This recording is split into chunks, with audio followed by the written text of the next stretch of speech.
अलका जी, कहावत होती है कि सावन के अंधे को सब कुछ अनुराग। शिवपाल यादव जी पीडब्ल्यूडी मंत्री थे और अखिलेश जी मुख्यमंत्री थे। पर सुन लो भैया, स्टूडियो में बैठो, जब वहां पे बोलेंगे कि आपने जो फ्रॉड किया ना कि खटाखट पैसे पहुंचेंगे, आज भी माताएं मैंने तलाश नहीं है। अनुराग भदौरिया का नंबर पूछती कई लोग, फ्रॉड फैलाया था। और दूसरा, ये जो 37 सीटें जीतने के बाद अर्पिता जी पूरे प्रदेश में इन्होंने जो हाहाकार मचा दिया है, इनके गुंडे निकल पड़े हैं समाजवादी पार्टी के, जगह जगह पे गुंडागर्दी करना, दलितों को मारना। अभी आपका समाजवादी पार्टी का लोगो आता है ना, उसके पीछे मुख्तार अंसारी, अतीक अहमद, ये तमाम लोग नजर आते हैं और आप जैसे लोग उनके तोते के तौर पर नजर आते हैं। उम्मीद लगा के बैठे थे कि आप सवाल बीजेपी से पूछेंगे, आपने समाजवादी पार्टी से पूछेंगे। सवाल ही नहीं पूछते भैया। आप तो ठेकेदार बने हो ना, आप तो ठेकेदार बने हो मुसलमानों के। आपकी सरकार जब थी, हम पीडीए को लेकर आगे बढ़ रहे हैं, पिछड़ा, दलित, अल्पसंख्यक, अगड़ा और पिछड़ा अगड़े, और हमें क्या दे रहे हो आप? हम किसान के साथ आप तब भी खड़े थे, आज भी खड़े हैं, लेकिन आप बदल गए, आप सत्ता की मलाई खाने चले गए।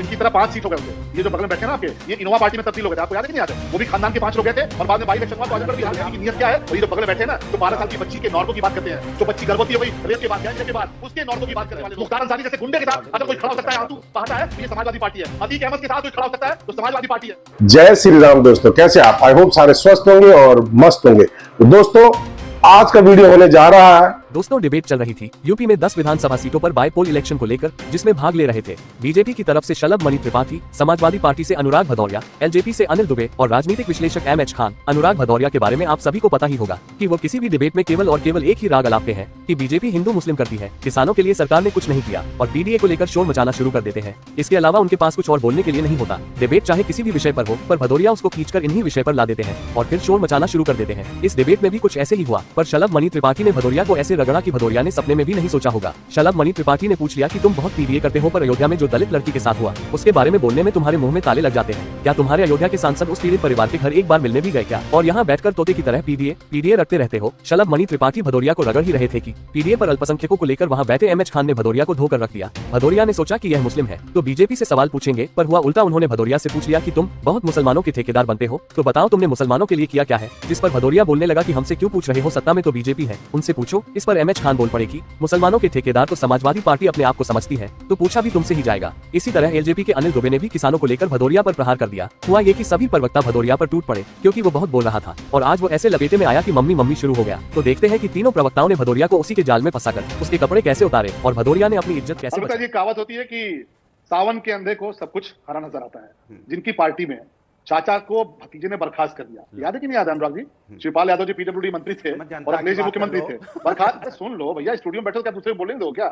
सरकार तो बना नहीं पाया इतना चिल्लाने के बाद, इतना फ्रॉड करने के बाद। को बर्खास्त कर दिया अखिलेश यादव जी ने और पिता की पार्टी लेके अखिलेश यादव जी उड़ गए। सुप्रीम कोर्ट जाना पड़ा आदरणीय मुलायम सिंह यादव जी को, सुप्रीम कोर्ट जाके गुहार लगानी पड़ी कि हमारी तो पार्टी छीन ली गई। अलग अलग शिवपाल यादव जी ने और अखिलेश जी ने पार्टी बना ली। ज्यादा उछलने की बात नहीं है, ये भारतीय जनता पार्टी है। आपको बहुत सारे भ्रम हो सकते हैं, यहाँ सब मिलकर चुनाव लड़ते हैं। ये कोई परिवार की पार्टी नहीं है कि जिसमें जो है नेताजी के बाद अखिलेश जी और अखिलेश जी के बाद डिंपल जी और बाकी लोग मैं नाम नहीं लेना चाहता, वरना आपको बड़ी मिर्ची लगेगी। यहाँ तो आप ये भी नहीं बता पाएंगे कि मोदी जी के बाद कौन और जेपी नड्डा जी के बाद कौन। ये परिवार की पार्टी नहीं है, कार्यकर्ताओं की पार्टी है। और तय कर लीजिए, देख लीजिएगा, पूरी तरह चुनाव हारेंगे क्योंकि आपने जो फ्रॉड किया ना कि खटाखट पैसे पहुंचेंगे, आज भी माताएं बहनें तलाश नहीं है। अनुराग भदौरिया का नंबर पूछती है कई लोग, कई माताएं बहनें नंबर पूछती हैं कि जरा अनुराग भदौरिया टीवी पे जो आते हैं उनका नंबर दे दो भैया। 8,500 रुपया 1 तारीख को देने को कहा था, आज तक तो नहीं आया। संविधान खत्म करने का जो आपने फ्रॉड फैलाया था। और दूसरा, ये जो 37 सीटें जीतने के बाद अर्पिता जी पूरे प्रदेश में इन्होंने जो हाहाकार मचा दिया है, इनके गुंडे निकल पड़े हैं समाजवादी पार्टी के, जगह जगह पे गुंडागर्दी करना, दलितों को मारना, पिछड़ों को मारना, उनकी जमीनें दोबारा कब्जा करने का प्रयास करना। वो तो धन्य है कि योगी जी मुख्यमंत्री है, वरना मुख्तार का भी इलाज हुआ है, अतीक का भी इलाज हुआ है, मुकीम काला का भी इलाज हुआ है, और ये जो गुंडागर्दी करने का प्रयास चलता भी हुआ है। मुख्तार अंसारी को पॉलिटिकली स्ट्रॉन्ग किसने किया? उसको राजनीतिक शक्ति किसने दी? समाजवादी पार्टी। अतीक अहमद जैसे गुंडे को, गली के गुंडे को उठा के एमपी किसने बनाया? समाजवादी पार्टी। मुकीम काला को किसने पाला पोसा? समाजवादी पार्टी। तो ये प्रदेश की जनता भूली नहीं अनुराग। आज भी आपका जब समाजवादी पार्टी का लोगो आता है ना, उसके पीछे मुख्तार अंसारी, अतीक अहमद, ये तमाम लोग नजर आते हैं और आप जैसे लोग उनके तोते के तौर पर ही नजर आते हैं। माफियाओं को प्रदेश की जनता भूली नहीं है। आप समझ गए होंगे कि भारतीय जनता पार्टी के पास कहने के लिए कुछ हिस्सा घिसाया रिकॉर्ड है इनका, जो लास्ट 10 सालों से चल रहा है। वही 2-4 नाम लेके अब राजनीति करने का इनका मंसूबा होता है और इससे ज्यादा कुछ नहीं। नफरती बात करने वाले लोग हैं, ये कहां जोड़ने की बात करेंगे? युवाओं एमएच खान साहब कुछ कहना चाह रहे हैं, अनिल जी आ रही हूं मैं उसके बाद। मैं सिर्फ अनुराग भदौरिया जी से ये पूछना चाहता हूं कि जब इनकी सरकार सत्ता में थी तो कितने रेपिस्ट का इन्होंने डीएनए टेस्ट कराया? कमाल है, हमने तो पहले ही बता दिया। नहीं, मैं उम्मीद लगा के बैठे थे कि आप सवाल बीजेपी से पूछेंगे, आपने समाजवादी पार्टी से पूछ लिया। सवाल ही नहीं पूछते हो। जांच कराई थी। अरे प्रमुख सत्ता पद से पूछ लेना भैया, आप तो ठेकेदार बने हो ना, आप तो ठेकेदार बने हो मुसलमानों के। आपकी सरकार जब थी तो कितने लोगों का डीएनए टेस्ट कराया आपने? कितने लोगों का आपने जांच कराई? ये सब झूठी मक्कारी बातें करते रहते हैं और शोषित समाज, बिछड़ा समाज, दलित समाज का शोषण करते हैं। ये तो जानबूझ के उनको लड़ाए थे अयोध्या से, वो तो इत्तेफाक से जीत गए। वो तो इत्तेफाक। आज वो तुम लाल वाली किताब कहाँ है तुम्हारे पास? तुम्हारे पास लाल वाली जो संविधान की किताब है उसको दिखाओ ना कि संविधान में क्या है, पीडीए में क्या था। पीडीए में कोई तुम्हारा ब्राह्मण था क्या जो तुमने अपोजिशन लीडर बनाया है?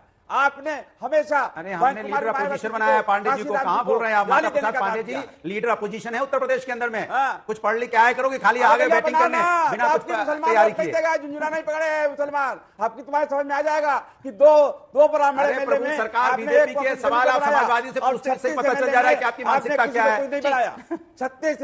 36 एमएलए मुसलमान, उनको झुंझुना पकड़ा दिया आपने। इधर उधर मत घुमाइए। बताया समाजवादी पीडीए मतलब समझते हैं खान साहब? नहीं समझते होंगे आप। अब नहीं समझते तो हम कुछ कर नहीं सकते। हम पीडीए को लेके आगे बढ़ रहे हैं। पिछड़ा, दलित, अल्पसंख्यक, अगड़ा और पिछड़ा अगड़े, हम सब पूरे संपूर्ण समाज को जो वंचित है, जो कमजोर है, उसे सामाजिक न्याय की बात कर रहे हैं, समाज की मुख्यधारा में लाने की बात कर रहे हैं। इसलिए हम आगे जनता हम पे यकीन कर रही है, हम सभी वर्गों का सम्मान करते हैं। इसलिए हम कह रहे हैं पीछे पिछड़ा नहीं है, पीछे पंडित है। जो आप कह कुछ और रहे हैं, कर कुछ और रहे हैं, वो ये कह रहे हैं कि पीछे आपका वो दिखता है कि वो पिछड़ा नहीं है, वो पंडित है। हाँ, वो दरअसल में उनको कुछ आए बाएं साएं बोलना है तो क्या कर लें? अब उनको आए बाएं साएं बोलने के लिए आए चैनल पे, उनको कुछ आए बाएं साएं बोलना है। सत्ता किसकी है? बीजेपी की। सवाल किससे पूछ रहे हैं? समाजवादी से। आप बीजेपी से क्यों नहीं पूछ रहे? क्योंकि आप जानते हैं बीजेपी से क्यों नहीं पूछ रहे। उनको दर्द इस बात का है क्योंकि सेंध तो आप लोग लगा सकते हैं ना, उनके वोटरों पर सेंध आप लगाते हैं तो वो तो अपने वोटरों को साध रहे हैं। ठीक है, जो जनता के साथ वो ये बता रहे हैं कि भाई देखिए मुस्लिम जो वोट कर रहे हैं आपको, आपकी भागीदारी कहां है वो ये बताने की कोशिश कर रहे हैं ना। वही तो मैं कह रहा हूं, वो जनता के साथ होते तो फिर जनता के साथ जो होगा जनता उसका सम्मान करेगी। जनता के साथ है, जनता हमारा सम्मान कर रही है। आनंद दुबे जी,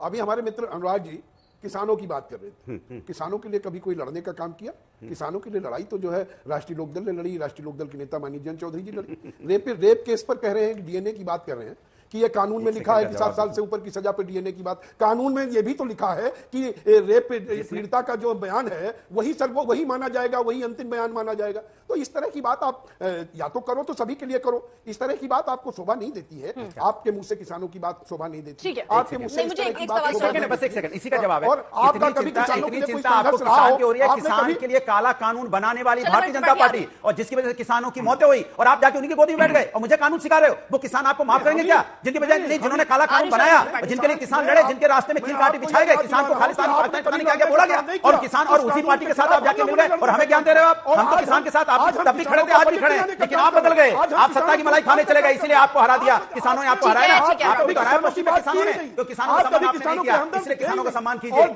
जब चौधरी साहब को सम्मान दिया गया तो आप उस पर भी आपने राजनीति की थी। आप जब चौधरी साहब का सम्मान ही नहीं किसानों का साथ छोड़ के आपके मुंह से किसानों की बात शोभा नहीं। ठीक है, शरद त्रिपाठी, मुझे एक सीधा सा ये समझाइए, क्योंकि देख रहे हैं जिस तरह से सीएम लगातार बैठकों पर बैठकें कर रहे हैं, ये दिख रहा है कि अपने हाथों में उन्होंने इस पूरे उपचुनाव को संभाला है, ले लिया एक तरीके से। निश्चित तौर पर उत्तर प्रदेश में मुख्यमंत्री योगी जी लगातार काम कर रहे हैं। किसको नहीं पता है? मैं अगर चर्चा करना शुरू करूंगा, कितने एयरपोर्ट थे उत्तर प्रदेश में, आप जरा मुझे बता दीजिए। कितने एक्सप्रेसवे थे उत्तर प्रदेश में, जरा बता दीजिए। लोग कहते थे कि जहां से अंधेरा शुरू होता है वहां से उत्तर प्रदेश शुरू होता है समाजवादी पार्टी की सरकार में। हमें याद आता है रोड रेस की घटनाएं होती थी बुलंदशहर में, मां के साथ और बेटी के साथ रेप हुआ, कौन भूल सकता है। लेकिन वो जो रेप के आरोपी थे, जो रेप के गुंडे थे, वो मारे गए योगी जी की सरकार में, उनका एनकाउंटर हुआ। तो ये तो सबको पता है कि उत्तर प्रदेश में इंफ्रास्ट्रक्चर हो। आज जेवर एयरपोर्ट बनने जा रहा है। आज हम लोग देवरिया से निकलते हैं, गोरखपुर जाते हैं, वहां से फ्लाइट ले लेते हैं, दिल्ली और लखनऊ की तमाम जगहों की, मुंबई की फ्लाइट ले लेते हैं, कोलकाता की फ्लाइट लेते हैं। छोटे छोटे शहरों में तमाम सारे काम हुए हैं। आप प्रयागराज को देख लीजिए, प्रयागराज में इन्होंने किसको कुंभ कराने का मौका दिया? जब प्रयागराज में कुंभ का अवसर आया, इन्होंने आजम खान को दे दिया। स्टैम्पीड हुआ, सैकड़ों की संख्या में लोग हताहत हुए। आज उसी कुंभ की चर्चा पूरी दुनिया करती है, लोग उसमें आना चाहते हैं। तो उत्तर प्रदेश का जिस प्रकार से विकास हुआ है माननीय मोदी जी के नेतृत्व में, माननीय योगी जी के नेतृत्व में, निश्चित तौर पर जितने विकास रहे हैं, जनता ने तो जवाब दिया ना। 64 से आप 33 रह गए। बहुत अच्छा सवाल है पिताजी। हम अगर खराब होते ना तो इनकी तरह 5 सीट हो गए होते।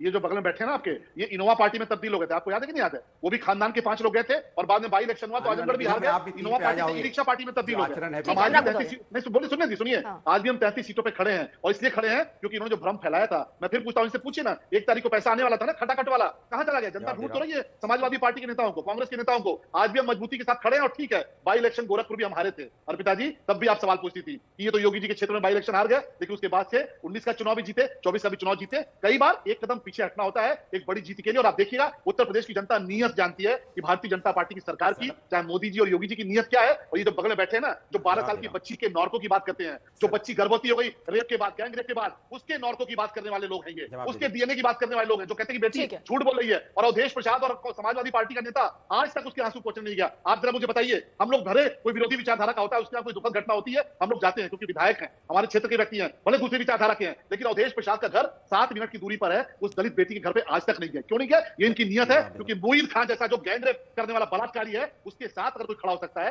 तो समाजवादी पार्टी खड़ी हो सकती है। ये इनका चरित्र है। मुख्तार अंसारी जैसे गुंडे के साथ अगर कोई खड़ा हो सकता है, आंसू बहाता है, तो ये समाजवादी पार्टी है। अतीक अहमद के साथ कोई खड़ा हो सकता है तो समाजवादी पार्टी है। आई होप कि आपको वीडियो पसंद आएगा। वीडियो पसंद है लाइक कीजिए, शेयर कीजिए और चैनल पर नहीं तो सब्सक्राइब कीजिए। मिलता हूं फिर किसी नई वीडियो के साथ, तब तक जय श्री राम।